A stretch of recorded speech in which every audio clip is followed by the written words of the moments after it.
Assalamualaikum warahmatullahi wabarakatuh. Perkenalkan, nama saya Farhanisan Maulana dengan NIM 2023-776.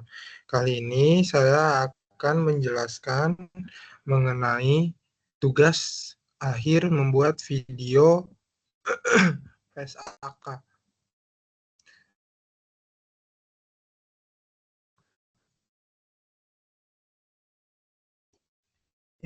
Yang untuk pernyataan ini bertujuan mengatur perlakuan akuntansi untuk pajak penghasilan. Masalah utama perlakuan akuntansi untuk pajak penghasilan adalah bagaimana mempertanggungjawabkan konsekuensi pajak pada periode berjalan dan periode mendatang untuk hal-hal berikut ini. Yang A, pemulihan nilai tercatat aktiva yang pada neraca perusahaan atau pelunasan nilai tercatat kewajiban yang diakui pada neraca perusahaan. Dan yang B, transaksi atau kejadian-kejadian lain pada periode berjalan yang diakui pada laporan keuangan perusahaan. Selanjutnya adalah pernyataan ini dibuat untuk memberikan penghasilan agar laporan keuangan mencerminkan secara tepat dan konsisten dampak pajak dari aktivitas bisnis perusahaan. Nah, untuk yang nomor 2, pengakuan aktiva atau kewajiban pada laporan keuangan secara tersirat. Berarti bahwa perusahaan pelapor akan dapat memulihkan nilai tercatat aktiva tersebut atau akan melunasi nilai tercatatnya kewajiban tersebut. Apabila besar kemungkinan bahwa pemulihan aktiva atau pelunasan kewajiban tersebut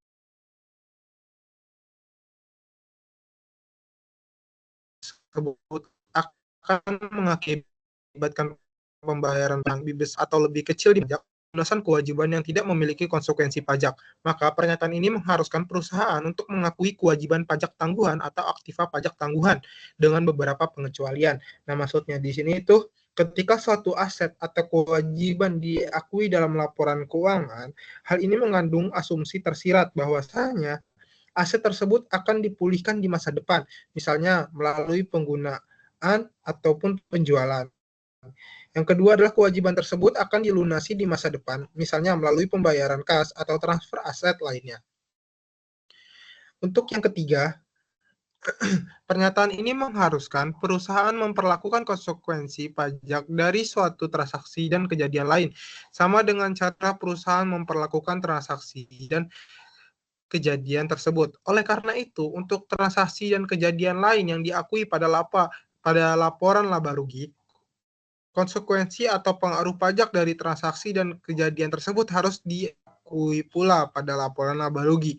Sedangkan untuk transaksi dan kejadian lain yang langsung dibebankan atau dikreditkan ke ekuitas, konsekuensi atau pengaruh pajak dari transaksi dan kejadian tersebut harus langsung dibebankan atau dikreditkan ke ekuitas. Demikian pula pengakuan aktiva dan kewajiban pajak tangguhan pada suatu penggabungan usaha mempengaruhi saldo goodwill atau goodwill negatif yang timbul dari penggabungan usaha tersebut.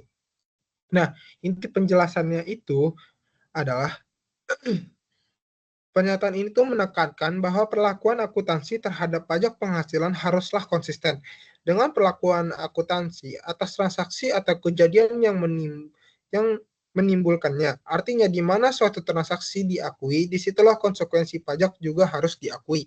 Yang keempat, pernyataan ini juga mengatur pengakuan aktiva pada tangguhan yang berasal dari sisa rugi yang dapat dikompensasi ke tahun berikutnya.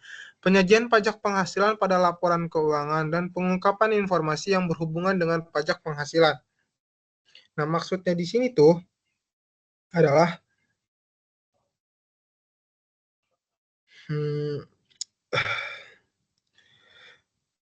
dalam konteks PSAK 41 tidak hanya mengatur pajak tangguhan akibat perbedaan temporer, tetapi juga mengatur 3 hal penting lainnya dalam akuntansi pajak penghasilan. Yang pertama adalah pengakuan aktiva pajak tangguhan dari sisa rugi fiskal. Yang kedua adalah penyajian pajak penghasilan dalam laporan keuangan. Yang ketiga adalah pengungkapan informasi terkait pajak penghasilan. Dan kesimpulannya adalah pernyataan ini tuh memperluas cakupan perlakuan pajak dengan dan juga mengatur pengakuan aktiva pajak tangguhan atas rugi fiskal. Yang kedua adalah menentukan cara penyajian pajak dalam laporan keuangan secara transparan. Dan yang ketiga adalah menuntut pengungkapan yang cukup dan jelas mengenai informasi perpajakan. Untuk nomor 5, di ruang lingkupnya, pajak penghasilan yang diatur oleh pernyataan ini mencakup juga beberapa penghasilan final sebagaimana diatur pada paragraf 50 sampai dengan 54. Nah, intinya adalah PSAK 46 tidak hanya mengatur pajak penghasilan biaya yang bersifat tidak final dan tidak dikompensasikan, tetapi juga mengatur pajak penghasilan final yang dibahas secara khusus dalam paragraf 50 sampai dengan 54. Untuk nomor 6, dengan berlakunya pernyataan ini, maka paragraf 77, pernyataan standar akuntansi keuangan PSAK 16 tidak berlaku. Nah, maksudnya di sini tuh adalah menyatakan bahwa dengan diperlakukannya PSAK 46 pajak penghasilan, maka paragraf 77 dalam PSAK 16 yaitu aset tetap dicabut atau tidak berlaku lagi. Lalu untuk nomor 7 itu mengenai definisi, yang dimana pernyataan standar akuntansi keuangan PSAK 46 memuat sejumlah istilah penting yang menjadi dasar dalam memahami perlakuan akuntansi untuk pajak penghasilan. Pajak penghasilan adalah pajak yang dihitung berdasarkan ketentuan perpajakan dan dikenakan atas penghasilan kena pajak yang diperoleh perusahaan. Dalam PSAK 46 juga dikenal istilah pajak penghasilan final, yaitu pajak yang bersifat final atau tidak dapat dikreditkan atau dikompensasikan lagi setelah dibayar.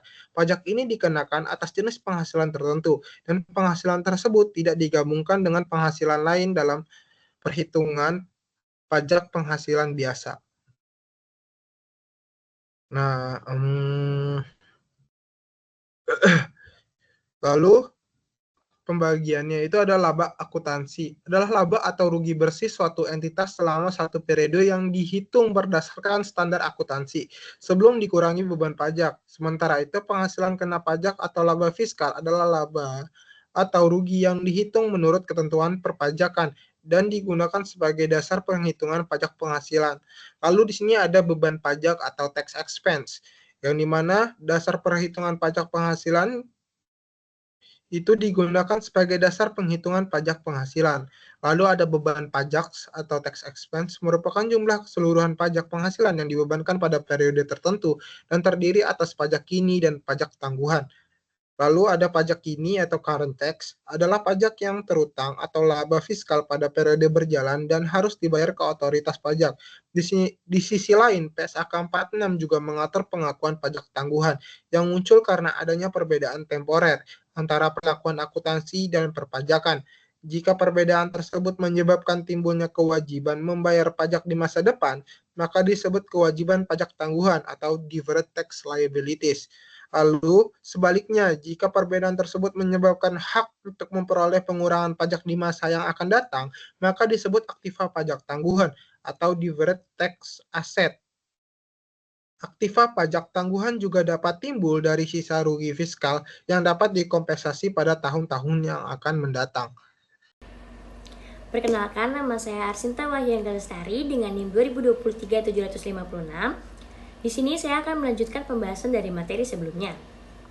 Selanjutnya ada surat ketetapan pajak, yaitu adalah surat yang diterbitkan oleh Direktorat Jenderal Pajak yang dapat berupa, yang pertama itu dapat berupa surat ketetapan pajak kurang bayar, yaitu surat keputusan yang menentukan besarnya jumlah pajak yang terutang, jumlah kredit pajak, jumlah kekurangan pembayaran pokok pajak, besarnya sanksi administrasi, dan jumlah yang masih harus dibayar. Yang kedua itu terdapat surat ketetapan pajak kurang bayar tambahan, yaitu adalah surat keputusan yang menentukan tambahan atas jumlah pajak yang telah ditetapkan. Yang ketiga itu ada surat ketetapan pajak lebih bayar, adalah suatu surat keputusan yang menentukan jumlah kelebihan pembayaran pajak karena jumlah kredit pajak itu lebih besar dari pajak yang terutang atau tidak seharusnya terutang. Dan yang keempat itu ada surat ketetapan pajak nihil, adalah surat keputusan yang menentukan jumlah pajak yang terutang sama besarnya dengan jumlah nilai kredit pajak atau pajak tidak terutang dan tidak ada kredit pajak. Nah, surat tagihan pajak adalah surat yang diterbitkan oleh Direktorat Jenderal Pajak untuk melakukan tagihan pajak atau sanksi administrasi berupa bunga atau denda. Nah, beban pajak atau pajak penghasilan terdiri dari beban pajak kini atau penghasilan kini dan beban pajak tangguhan atau pajak penghasilan tangguhan. Selanjutnya ada DPP atau dasar pengenaan pajak. DPP aktiva adalah jumlah yang dapat dikurangkan untuk tujuan fiskal terhadap setiap manfaat ekonomi atau penghasilan kena pajak yang akan diterima perusahaan pada saat memulihkan nilai tercatat aktiva tersebut.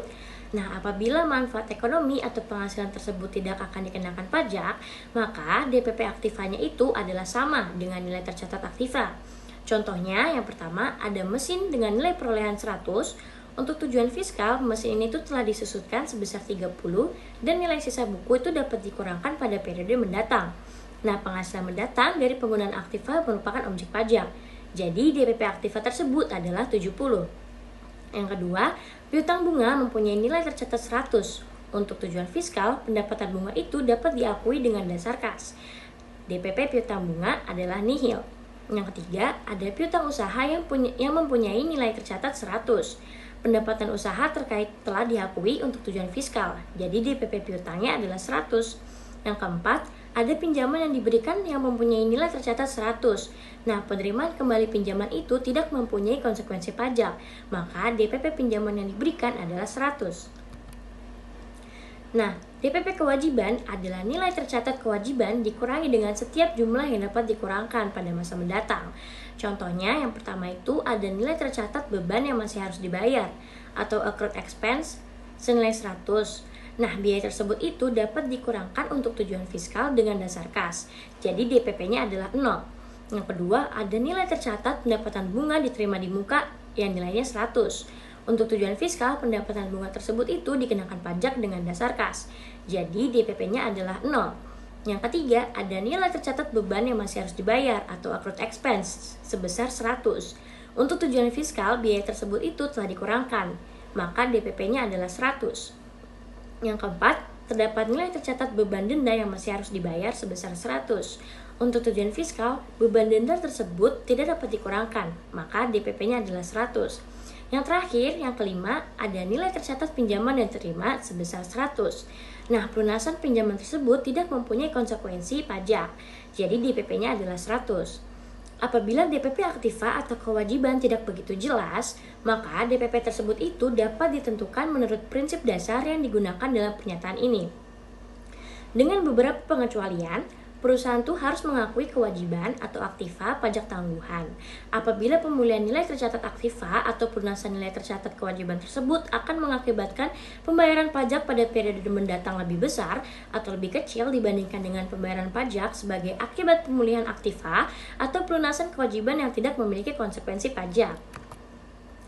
Nah, dalam laporan keuangan konsolidasi, perbedaan temporer ditentukan dengan membandingkan nilai tercatat aktiva dan kewajiban pada laporan keuangan konsolidasi dengan DPP-nya.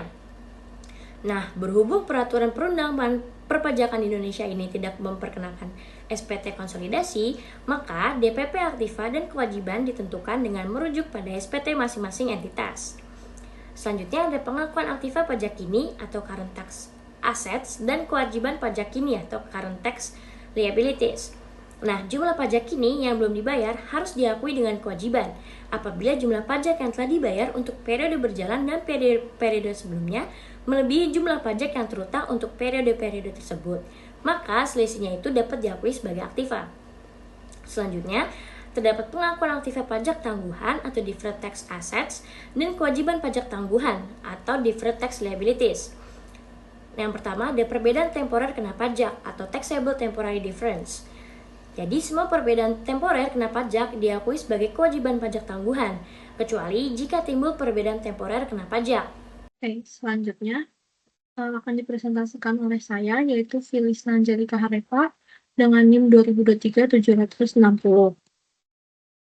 Saya akan membahas yang bagian B, yaitu pada saat pengakuan awal aktiva atau kewajiban dari suatu transaksi yang terdapat dua. Yang pertama itu adalah bukan transaksi penggabungan usaha, dan yang kedua itu adalah pada saat transaksi tidak mempengaruhi laba akuntansi dan laba fiskal. Ini menjelaskan bahwa PSAK 46 juga mengatur situasi di mana perbedaan temporer yang menyebabkan pajak tangguhan bisa muncul saat pertama kali suatu aset atau kewajiban diakui dan transaksi tersebut bukan karena perusahaan bergabung dengan perusahaan lain atau bukan saat merger atau akuisisi. Lalu pada saat transaksi itu terjadi, laba perusahaan yang menurut akuntansi dan laba kena pajak yang menurut pajak itu tidak langsung terpengaruh. Contoh sederhananya itu, bayangkan kita pertama kali itu membeli sebuah aset.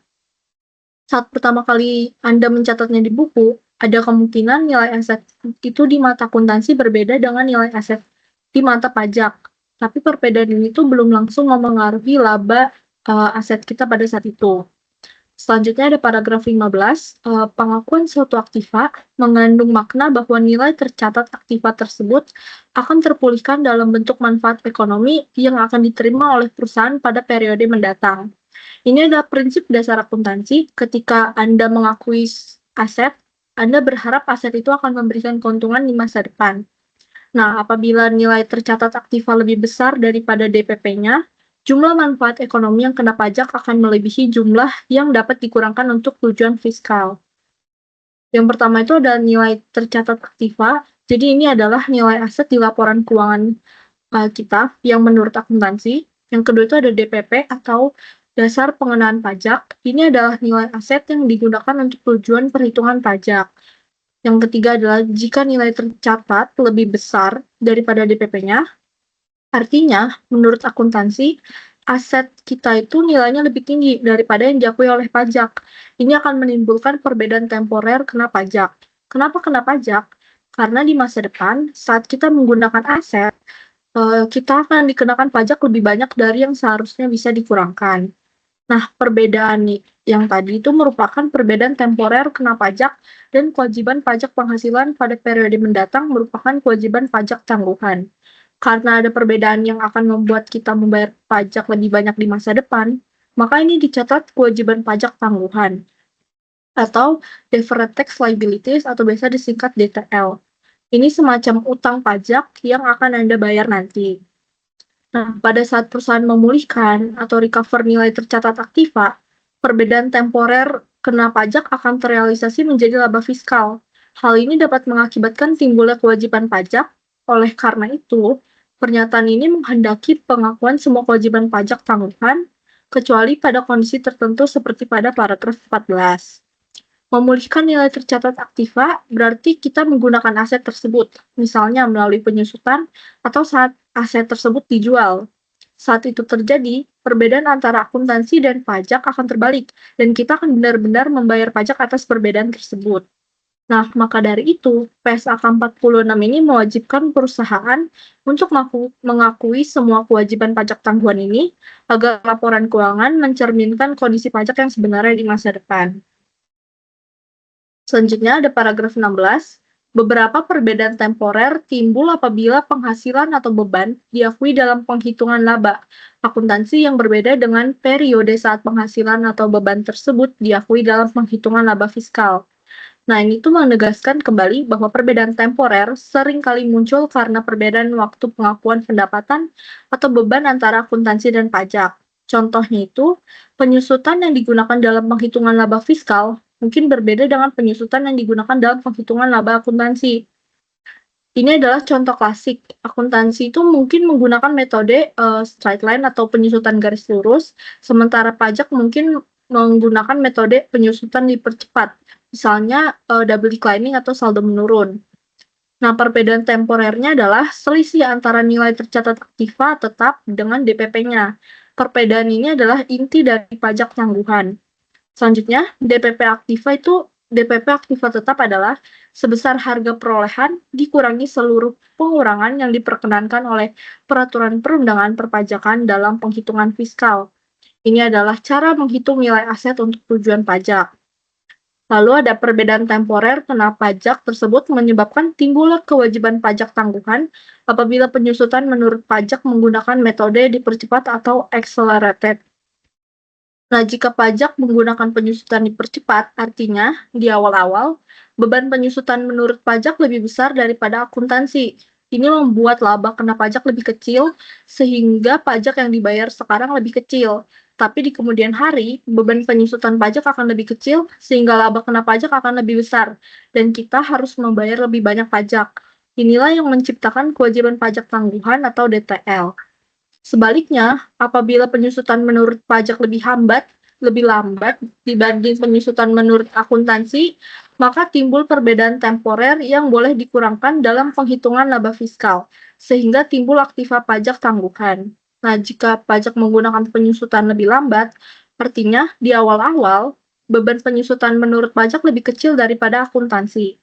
Ini membuat laba kena pajak lebih besar, sehingga pajak yang dibayar sekarang itu bakalan lebih besar. Nah, tapi di kemudian hari, beban penyusutan pajak akan lebih besar, sehingga laba kena pajak akan lebih kecil, dan kita bisa mengurangi pajak. Ini yang menciptakan aset pajak tangguhan atau DTA.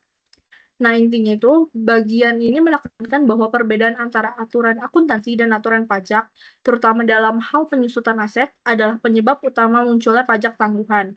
Perusahaan harus mencatat utang atau piutang pajak ini agar laporan keuangannya transparan dan akurat.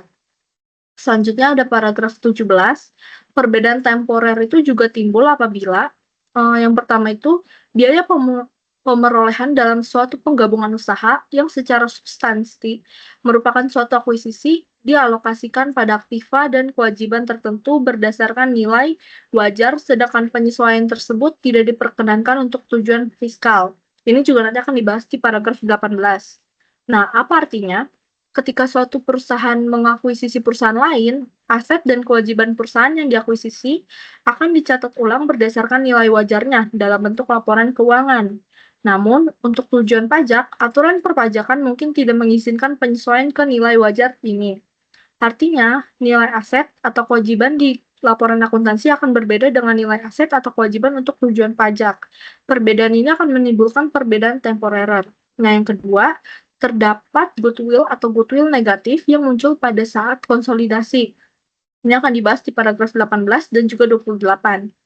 Nah, artinya, goodwill atau nilai lebih yang dibayarkan di atas nilai wajar aset neto yang diakuisisi, atau goodwill negatif, yaitu nilai kurang yang dibayarkan, yang timbul dari penggabungan usaha juga bisa menciptakan perbedaan temporer, karena perlakuan akuntansi dan pajak terhadap goodwill seringkali berbeda.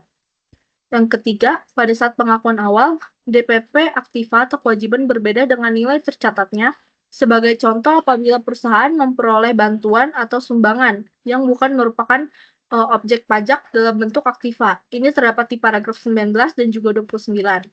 Apa artinya? Jika perusahaan menerima aset, misalnya bantuan atau sumbangan, yang tidak dikenakan pajak atau bukan objek pajak, maka nilai aset tersebut dalam catatan akuntansi mungkin akan dicatat sebesar nilai wajar atau nilai perolehannya.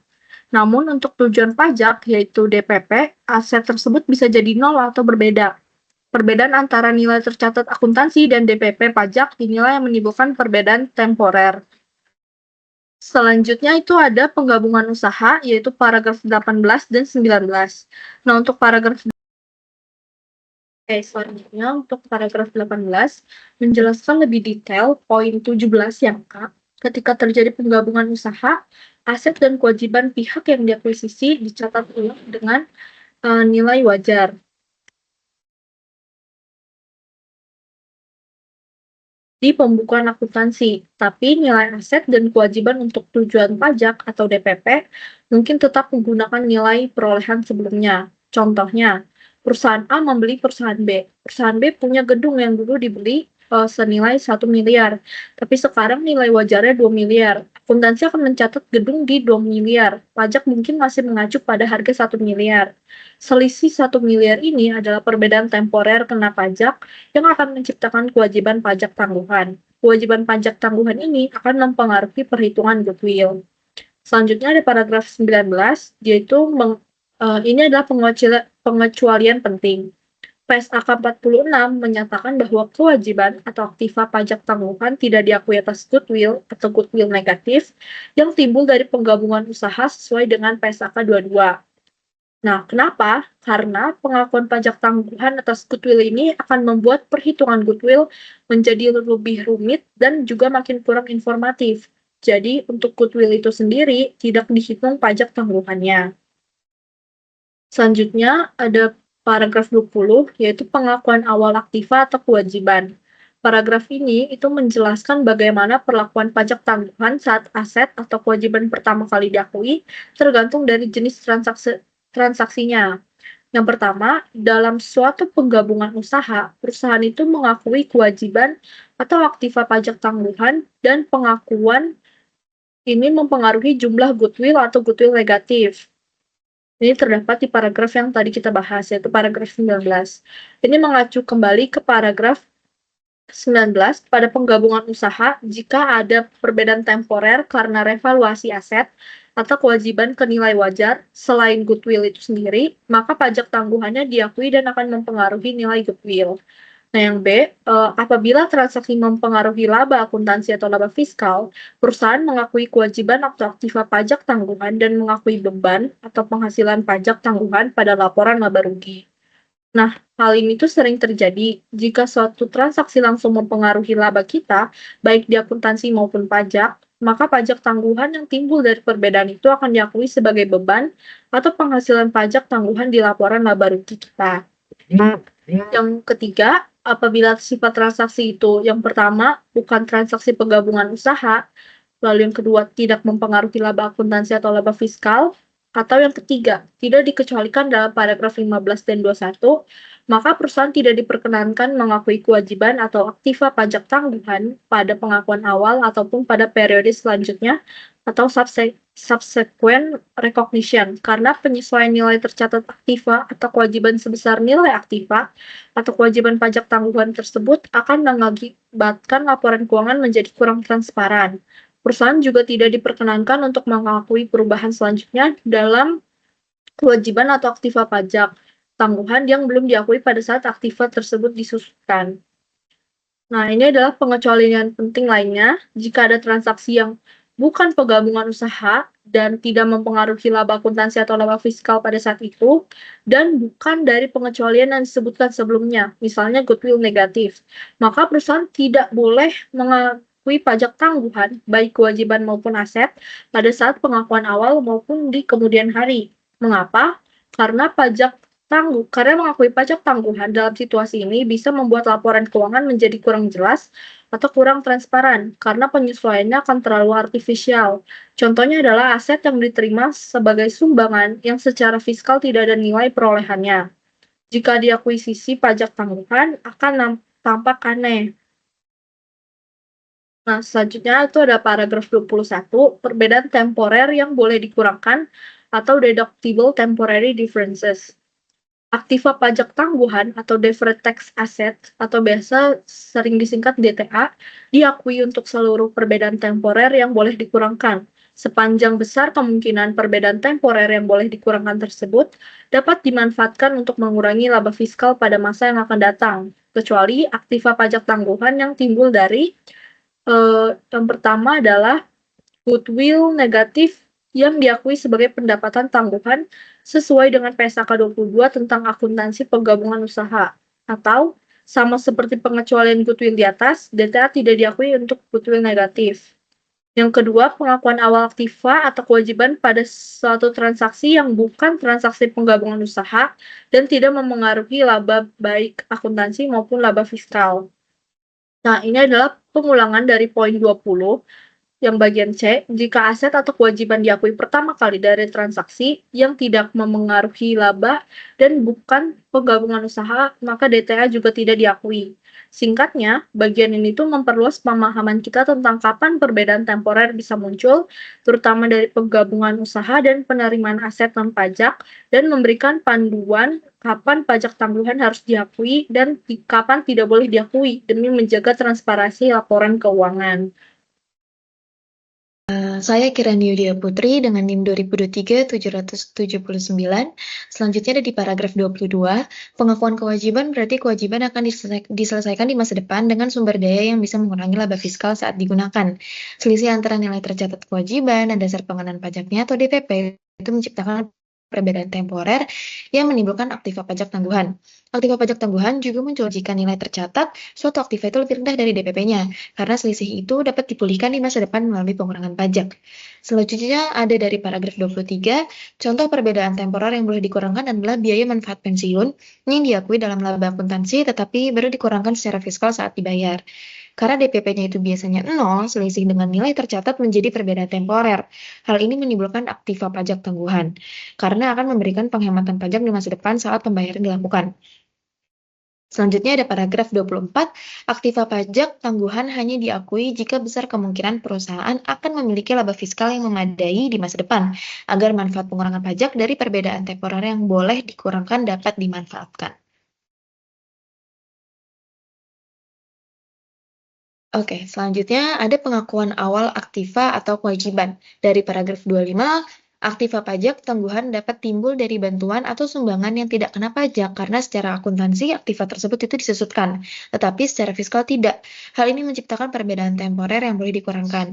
Namun, aktiva pajak tangguhan tidak diakui karena kemungkinan manfaat ekonominya itu tidak dapat dimanfaatkan sesuai alasan pada paragraf 20 sebelumnya. Selanjutnya ada saldo rugi fiskal yang dapat dikompensasi. Dari paragraf 26, saldo rugi fiskal yang dapat dikompensasi itu diakui sebagai aktiva pajak tangguhan apabila besar kemungkinan bahwa laba fiskal pada masa yang akan datang memadai untuk dikompensasi. Selanjutnya dari paragraf 27, berikut adalah hal-hal yang harus dipertimbangkan dalam menentukan apakah penghasilan kena pajak akan tersedia dalam jumlah memadai untuk dikompensasikan. Yang pertama, apakah perusahaan itu mempunyai perbedaan temporer karena pajak dalam jumlah yang memadai yang memungkinkan sisa kompensasi dapat digunakan sebelum masa berlakunya kadaluarsa. Yang kedua, apakah perusahaan mungkin memperoleh laba fiskal agar saldo rugi fiskal yang dapat dikompensasi dapat digunakan sebelum masa berlakunya daluarsa. Dan yang ketiga, apakah saldo rugi fiskal yang dapat dikompensasi itu timbul dari kasus-kasus tertentu yang hampir tidak mungkin berulang. Apabila laba fiskal tidak mungkin tersedia dalam jumlah yang memadai untuk dapat dikompensasi dengan saldo rugi fiskal yang dapat dikompensasi, maka aktiva pajak tangguhan itu tidak diakui. Selanjutnya ada penilaian kembali aktiva pajak tangguhan. Perusahaan menilai kembali aktiva pajak tangguhan yang belum diakui pada setiap tanggal neraca. Jika di kemudian hari besar kemungkinan tersedia laba fiskal yang memadai, seperti karena membaiknya kondisi ekonomi, maka aktiva pajak tangguhan tersebut dapat diakui. Adapun pengukurannya, kewajiban atau aktiva pajak kini untuk periode berjalan dan periode sebelumnya diakui sebesar jumlah pajak terhutang atau restitusi pajak yang dihitung dengan menggunakan tarif pajak atau peraturan pajak yang berlaku atau yang telah secara substantif berlaku pada tanggal neraca. Aktiva dan kewajiban pajak tangguhan itu juga harus diukur menggunakan tarif pajak yang akan berlaku pada saat aktiva dipulihkan atau kewajiban dilunasi, yaitu dengan tarif pajak yang telah berlaku atau yang telah secara substantif berlaku pada tanggal neraca. Selanjutnya ada aktiva dan kewajiban pajak baik kini maupun tangguhan itu dihitung menggunakan tarif dan peraturan pajak yang berlaku secara substantif. Jika tarif baru telah diumumkan meskipun belum berlaku efektif, maka perhitungan pajak itu harus menggunakan tarif baru tersebut. Selanjutnya, apabila tarif pajak yang berlaku berbeda untuk tingkat laba fiskal yang berbeda, maka aktiva dan kewajiban pajak tangguhan diukur dengan tarif pajak rata-rata yang akan dikenakan terhadap laba fiskal atau rugi pajak pada saat perbedaan temporer membalik atau reverse. Selanjutnya ada aktiva dan kewajiban pajak tangguhan harus mencerminkan konsekuensi pajak untuk pemulihan nilai tercatat aktiva atau penyelesaian kewajiban yang diharapkan perusahaan pada tanggal neraca. Aktiva dan kewajiban pajak tangguhan tidak boleh didiskonto atau diskontit. Nilai tercatat aktiva pajak tangguhan harus ditinjau kembali pada tanggal neraca. Perusahaan harus menurunkan nilai tercatat tersebut apabila laba fiskal tidak mungkin memadai untuk mengkompensasi sebagian atau semua aktiva pajak tangguhan. Penurunan tersebut harus diselesaikan kembali apabila besar kemungkinan laba fiskal memadai. Adapun pengakuan pajak kini dan pajak tangguhan, di paragraf 36, perlakuan akuntansi untuk pengaruh pajak kini dan pajak tangguhan yang berasal dari suatu transaksi atau kejadian itu harus selaras dengan perlakuan akuntansi untuk transaksi atau kejadian itu sendiri. Selanjutnya ada laporan laba rugi. Pajak kini dan pajak tangguhan itu diakui sebagai penghasilan atau beban pada laporan laba rugi periode berjalan, kecuali untuk pajak penghasilan yang berasal dari yang pertama, transaksi atau kejadian yang langsung dikreditkan atau dibebankan ke ekuitas pada periode yang sama atau periode yang berbeda. Yang kedua ada penggabungan usaha yang secara substansi adalah akuisisi. Pada umumnya, aktiva dan kewajiban pajak tangguhan itu muncul karena penghasilan atau beban diakui dalam penghitungan laba akuntansi pada periode yang berbeda dari periode pengakuan penghasilan atau beban tersebut dalam penghitungan penghasilan kena pajak atau rugi pajak. Pajak tangguhan yang berasal dari aktiva dan kewajiban pajak tangguhan tersebut diakui pada laporan laba rugi. Sebagai contoh adalah biaya pengembangan yang telah dikapitalisasi sesuai dengan PSAK 20 tentang biaya riset dan pengembangan dan diamortisasi sebagai beban pada laporan laba rugi. Namun untuk kepentingan pajak, biaya tersebut dikurangkan dari penghasilan bruto untuk menentukan laba fiskal. Nilai tercatat aktiva dan kewajiban pajak tangguhan mungkin berubah walaupun tidak ada perubahan jumlah perbedaan temporer yang terkait dengan aktiva dan kewajiban pajak tersebut. Perubahan tersebut mungkin berasal dari perubahan tarif pajak atau peraturan pajak, pengkajian kembali nilai aktiva pajak tangguhan yang dapat dipulihkan, dan yang terakhir perubahan cara pemulihan suatu aktiva. Pajak tangguhan yang berasal dari perubahan tersebut diakui pada laporan laba rugi, kecuali untuk transaksi-transaksi yang sebelumnya telah langsung dibebankan atau dikreditkan ke ekuitas, yang bisa dilihat di paragraf 41. Selanjutnya ada transaksi yang langsung dikreditkan atau dibebankan ke ekuitas di paragraf 40. Pajak kini dan pajak tangguhan harus langsung dibebankan atau dikreditkan ke ekuitas apabila pajak tersebut berhubungan dengan transaksi yang langsung dikreditkan atau dibebankan ke ekuitas. Paragraf 41. PSAK tertentu mengharuskan suatu transaksi untuk langsung dibebankan atau dikreditkan ke ekuitas. Contoh transaksi tersebut adalah perubahan nilai tercatat akun aktiva tetap yang berasal dari revaluasi atau penilaian kembali sesuai dengan PSAK 16 tentang aktiva tetap dan aktiva lain-lain. Suatu penyesuaian saldo laba awal periode yang berasal dari perubahan kebijakan akuntansi yang ditetapkan secara retrospektif atau dari koreksi kesalahan mendasar. Sesuai dengan PSAK 25 tentang laba atau rugi untuk periode berjalan. Kesalahan mendasar dan perubahan kebijakan akuntansi. Dan yang terakhir, selisih kurs karena penjabaran laporan keuangan suatu entitas asing, sesuai dengan PSAK 11 tentang penjabaran laporan. Paragraf 42, pada kasus tertentu, jumlah pajak kini dan pajak tangguhan yang berhubungan dengan transaksi-transaksi yang langsung dibebankan atau dikreditkan ke ekuitas mungkin sulit ditentukan. Hal tersebut mungkin terjadi apabila pertama, tarif pajak bersifat progresif dan tidak mungkin menentukan tarif pajak tertentu yang dikenakan pada komponen tertentu dari penghasilan kena pajak atau rugi pajak. Yang kedua, perubahan tarif pajak atau peraturan pajak yang mempengaruhi aktiva atau kewajiban pajak tangguhan, baik secara keseluruhan atau sebagian, yang berhubungan dengan transaksi-transaksi yang sebelumnya langsung dibebankan atau dikreditkan ke ekuitas. Atau yang terakhir, perusahaan memutuskan bahwa aktiva pajak tangguhan harus diakui atau tidak lagi diakui seluruhnya, dan aktiva pajak tangguhan tersebut berhubungan atau secara keseluruhan atau sebagian dengan transaksi-transaksi yang sebelumnya dibebankan atau dikreditkan ke ekuitas.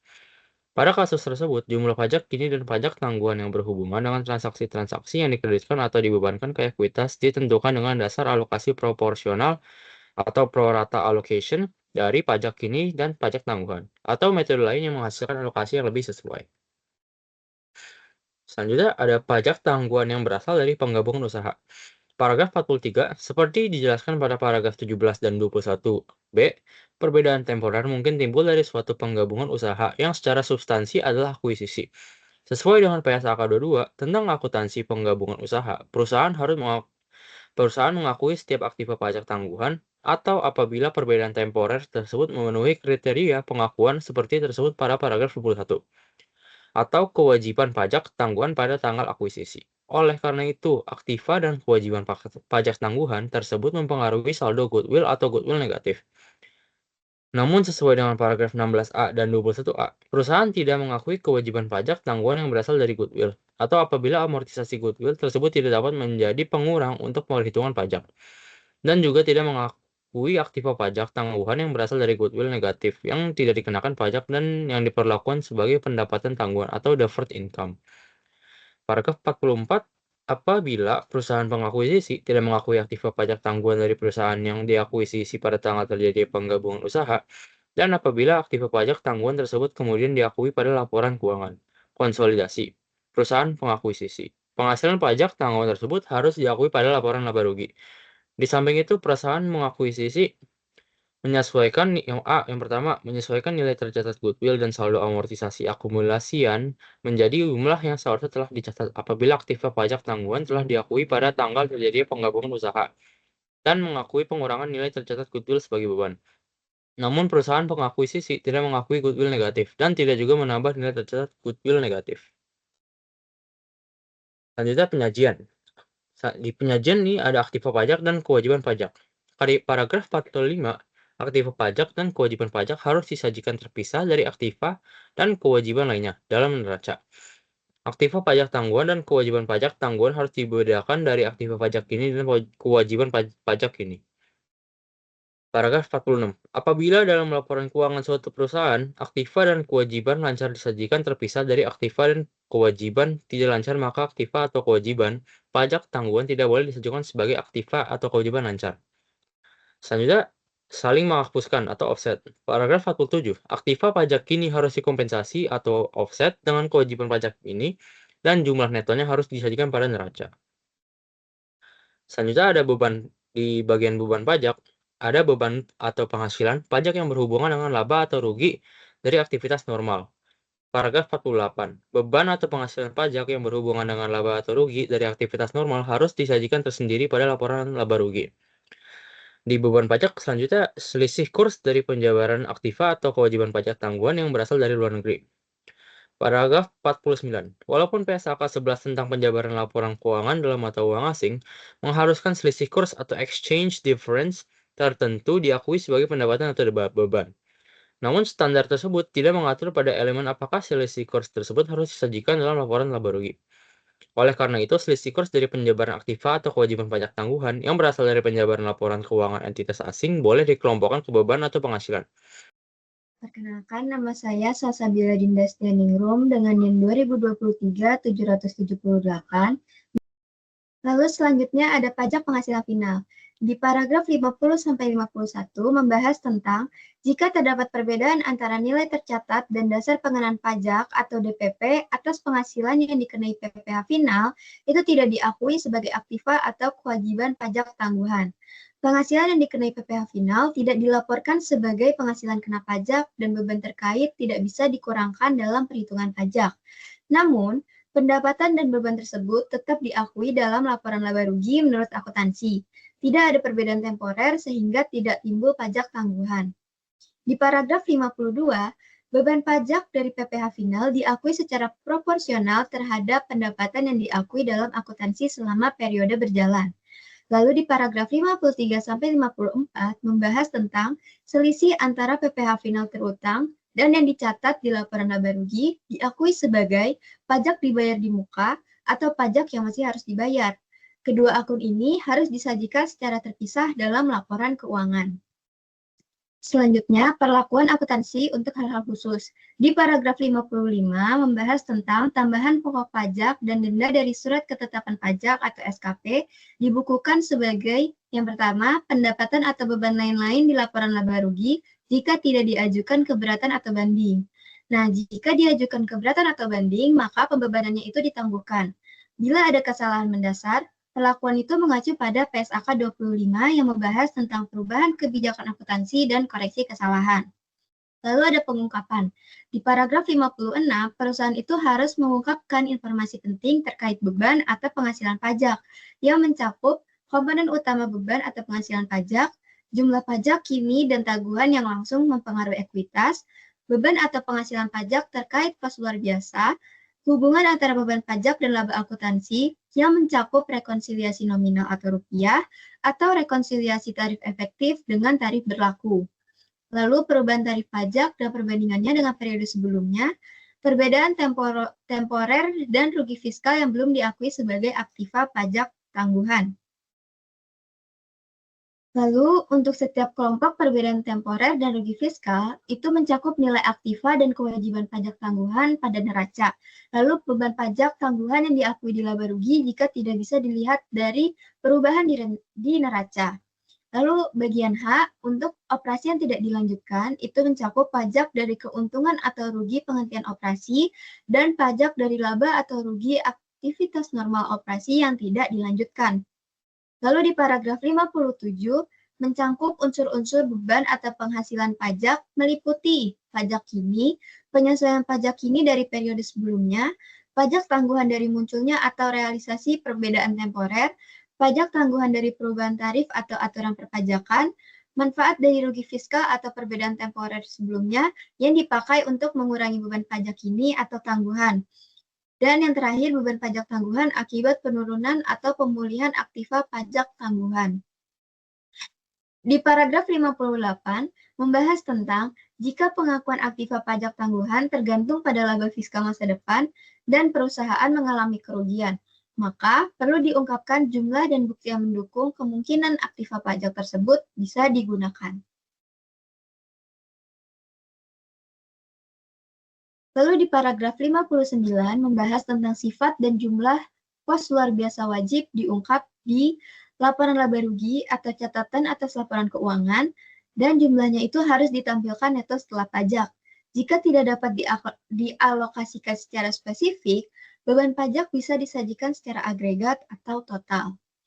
Di paragraf 60, membahas tentang pengungkapan mendalam seperti dalam paragraf 57 bagian D, membantu pengguna laporan itu memahami yang pertama kewajaran hubungan antara laba akuntansi dan beban pajak, lalu faktor-faktor yang dapat mempengaruhinya, seperti pendapatan tidak kena pajak, beban tidak boleh dikurangkan, kompensasi rugi fiskal, dan tarif pajak luar negeri. Selanjutnya akan dijelaskan oleh teman saya. Perkenalkan, nama saya Adeline Maya Kustin dengan NIM 2023-770. Selanjutnya, untuk menjelaskan hubungan antara beban atau penghasilan, pajak dan laba akuntansi, perusahaan menggunakan tarif pajak yang berlaku untuk menjadikan informasi yang paling bermanfaat bagi pemakai laporan keuangan. Tarif pajak efektif rata-rata sama dengan hasil beban penghasilan atau pajak dengan laba akuntansi. Perusahaan mengungkapkan keuntungan dan kerugian kontingen sesuai dengan PSK 8 tentang kontingensi dan peristiwa setelah tanggal raca. Sebagai contoh, keuntungan dan kerugian kontingen dapat timbul dari perselisihan yang belum terselesaikan. Demikian pula apabila perubahan tarif pajak atau peraturan pajak secara efektif berlaku diumumkan setelah tanggal raca. Perusahaan mengungkapkan pengaruh signifikan perubahan tersebut terhadap aktiva dan kewajiban pajak ini dengan tangguhan.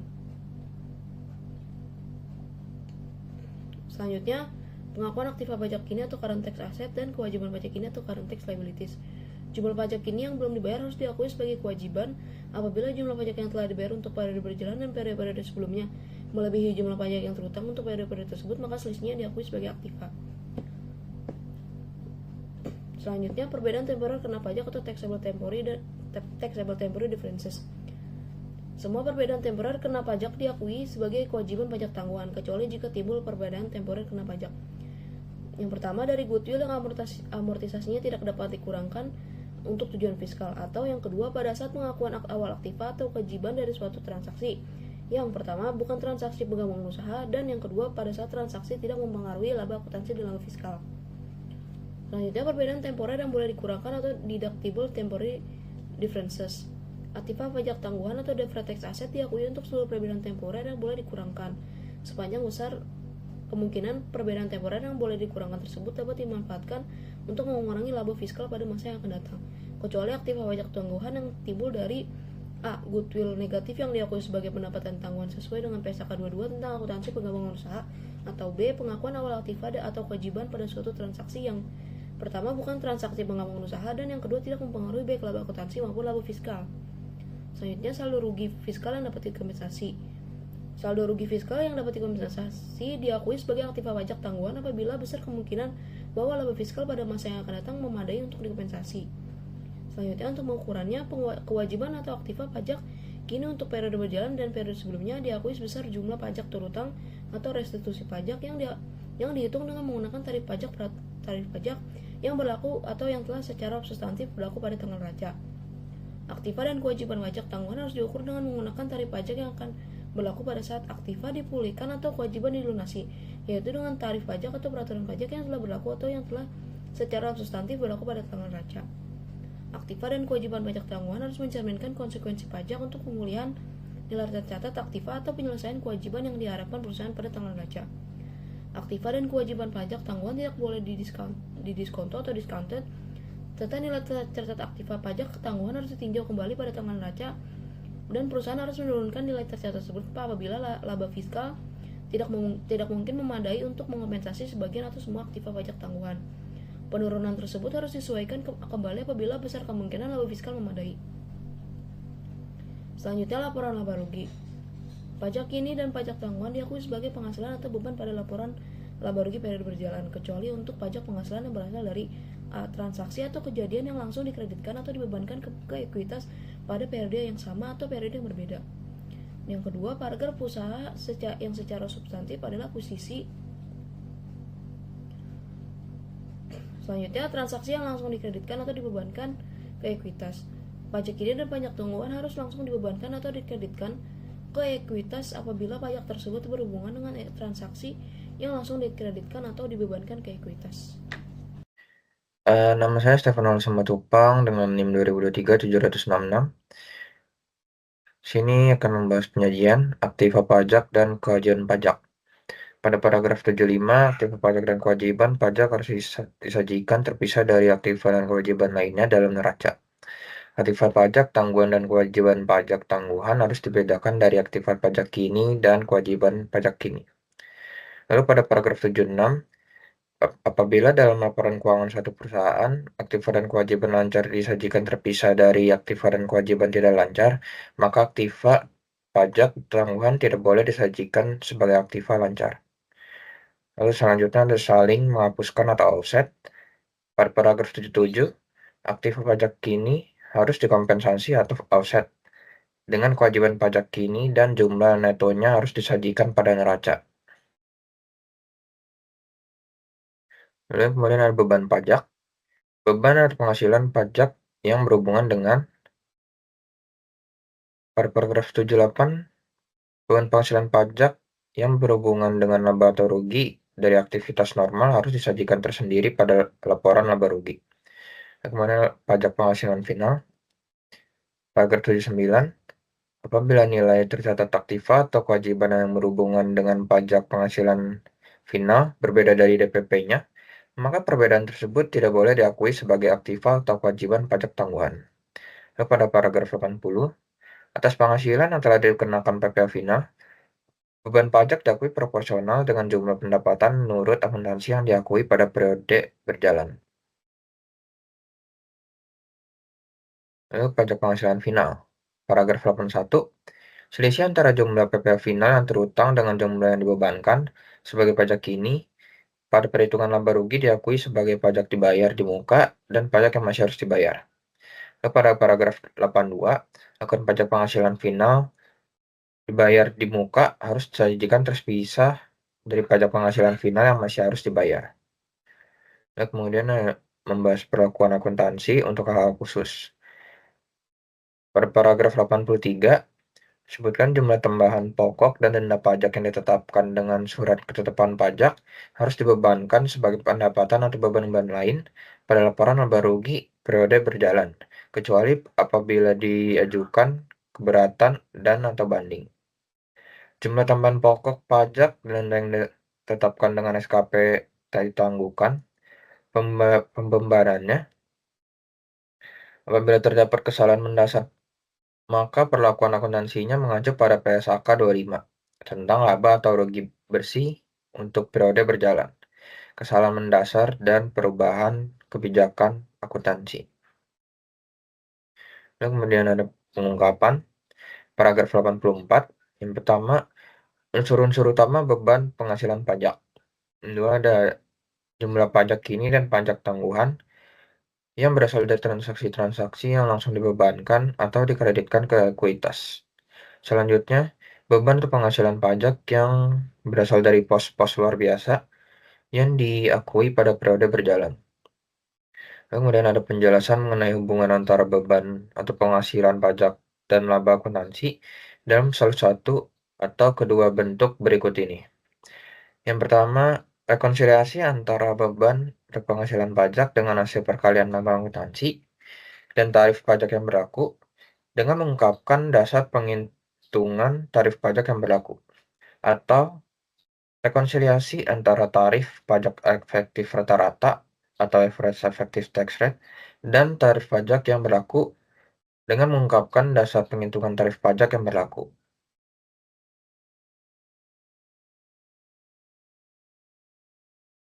Lalu masih pada paragraf 84, yang penjelasan mengenai perubahan tarif pajak yang berlaku dan perbandingan dengan tarif pajak yang berlaku pada periode akuntansi sebelumnya. Lalu selanjutnya jumlah atau dan batas waktu penggunaan jika ada.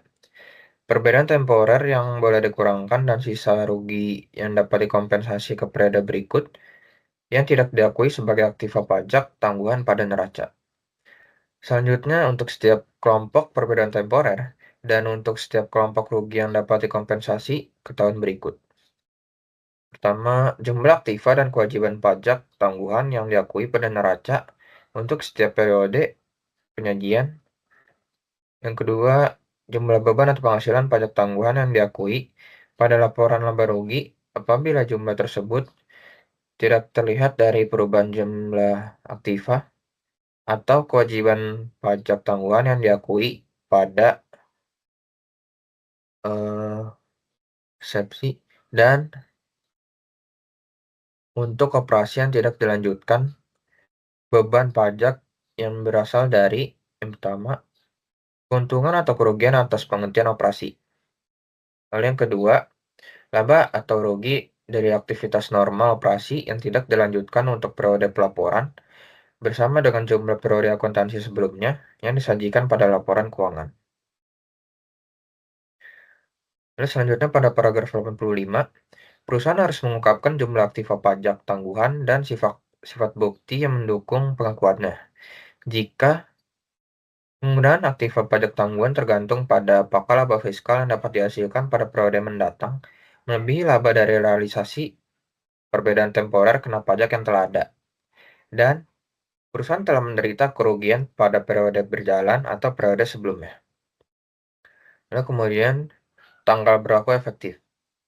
Pada paragraf 86, pernyataan ini efektif berlaku untuk penyusunan dan penyajian laporan keuangan yang mencakup periode laporan yang dimulai pada atau setelah tanggal 1 Januari 1999 bagi perusahaan yang menerbitkan surat-surat berharga yang diperdagangkan kepada publik.